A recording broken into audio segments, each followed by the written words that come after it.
Okay sir. Congress ప్రభుత్వంలో దున్నపోతు మీద వానబడ్డట్టున్నారు తప్ప నిజంగా కూడా ఇంతమంది రైతులు మరి ఒక చిన్న పనికి ఒక ఏదో కొంత ఒక 2 మిషన్లు పెడితే వారం రోజులు గట్టిగా దండలాడితే నీళ్ళు పోయేదాన్ని కూడా మరి ఈడ కూడా రాజకీయం చేస్తున్నారు. ప్రతిరోజు అధికారులతోటి మా సొంత పనికి కూడా మేము ఇంత కాన్సన్ట్రేషన్ చేస్తలేము. ఇంత ఘోరాతి ఘోరంగా మరి విఫలమైపోయినరు. మరి నిజంగా ఈరోజు ఈ సిద్దిపేట దుబ్బాక కెనాల్ ఏదైతే ఉన్నదో ఆ కెనాల్ ద్వారా మరి చాలా గ్రామాలు దాదాపు 30-40 గ్రామాలకు మరి నీరు అందించే కాలువ ఇది. మరి ఆ కాలువకు మేము మా రైతులు కూడా మరి ఈరోజు సొంత డబ్బులు వేసుకొని మరి మిషన్ కిరాయి పెట్టుకొని మీ ముందే నడుస్తుంది మిషన్, సొంత డబ్బులు వేసుకొని కిరాయికి ఇచ్చుకొని చేసే దుస్థితి ఇవాళ రైతులది. మరి రైతులు ఏ జన్మలో ఏ పాపం చేసుకుంటారో మరి మీరు ఎక్కడ పోయినా ఏ గ్రామం పోయినా మరి కాంగ్రెస్ను తిట్టనోళ్ళు అడియాల. మరి ఇంత వాటర్ కాళేశ్వరం ప్రాజెక్టుల మల్లన్న సాగర్ల మా ప్రభుత్వంలో నింపిన వాటిని కూడా నీళ్ళు ఇంద్ర నాయన అంటే మరి వాళ్ళు కనీసం కాలువలు తీసి నీరు అందించలేని మరి ఈ ప్రభుత్వము మరి ఏమనోళ్ళని కూడా మాకు అర్థమవుతలేదు. దాదాపు నేను 6 మాసాల నుంచి ఎంబడబడంగా రోజు ఒక తట్టడి మన్ను కూడా తీస్తలేదు.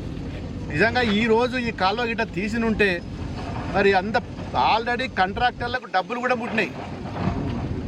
అధికారులు అంటారు సార్ మేము పేమెంట్లు కూడా అయిపోయినాయి సార్, ఏజెన్సీ వాళ్ళు వస్తలేరు, మిషన్లు పెడతలేరు, బ్లాస్టింగ్ చేస్తలేరు, మా సొంత డబ్బులు మంచికి ఎకరానికి వేసుకొని మరి మిషన్లు తెచ్చుకొని మేమే బ్లాస్టింగ్ చేసుకున్నామనే పరిస్థితి అలా వచ్చిందంటే అసలు ఇలాంటి దుర్భరమైన పరిస్థితి ఎప్పుడు కూడా ఊహించుకోలేదు. 10 లక్షల కోట్లు 1000 కోట్లు పెట్టి ఈ ప్రాజెక్టు కట్టి మరి అలా చేతిలో పెడితే కూడా మీరు నడపలేని పరిస్థితి ఉన్నది. మరి అన్ని గ్రామాలలో కూడా అదే పరిస్థితి ఉన్నది. దయచేసి ఇప్పటికైనా మీ అధికారులు లేకుంటే ఒక మంత్రియో రివ్యూ మీటింగ్ పెట్టి సిద్దిపేట కలెక్టర్ ఆఫీసులో కూర్చొని ఉత్తమ్ కుమార్ రెడ్డి గారికి నేను విన్నవిస్తున్నా, ఒక రోజు వచ్చి మా దుబ్బాక నియోజకవర్గం సంబంధించిన చాలా కెనాల్స్ ఉన్నాయి, పిల్ల కాలువలు అన్నీ కూడా ఆగిపోయినాయి.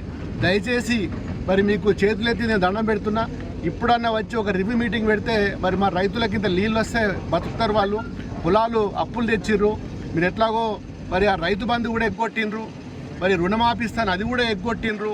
గతంలో మా ప్రభుత్వం రైతు బంధు ఏదైతే ఇస్తా అని పెట్టుబడికి సహాయం చేసిందో అదేవిధంగా ఇప్పుడు కూడా చేస్తుందని ఆశతోటి మరి చాలామంది ఒక్కొక్క రైతు 4 ఎకరాలు 5 ఎకరాలు 3 ఎకరాలు అచ్చుకట్టుకొని నాటేసుకున్నారు. మరి ఇలా వాళ్ళు ఎండిపోయే పరిస్థితి ఉన్నది.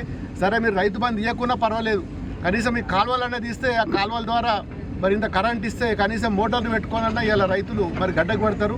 దయచేసి ఇప్పటికైనా ఏ హైదరాబాద్లో ఎక్కడో ఢిల్లీలో పర్యటనలు ముగించుకొని మరి ఎమర్జెన్సీగా మరి అత్యవసర మీటింగ్ పెట్టి ఒకటి ఈ మల్లన్న సాగర్ సంబంధించిన మల్లన్న సాగర్లో ఉన్న ఆయకట్ట అంతా కూడా దుబ్బాక నియోజకవర్గంలో ఉన్నది. ఇప్పటికైనా గమనించి ఒక దుబ్బాక నియోజకవర్గం సంబంధించిన మరి కాలువల మీద ఈ పిల్ల కాలువల మీద మెయిన్ కెనాల్స్ మీద మరి ఒక రివ్యూ మీటింగ్ పెడితే మరి కొంచెం మీరు సహకరిస్తే మరి మా రైతులందరూ కూడా మరి బతికి బట్టగడతారు. Thank you.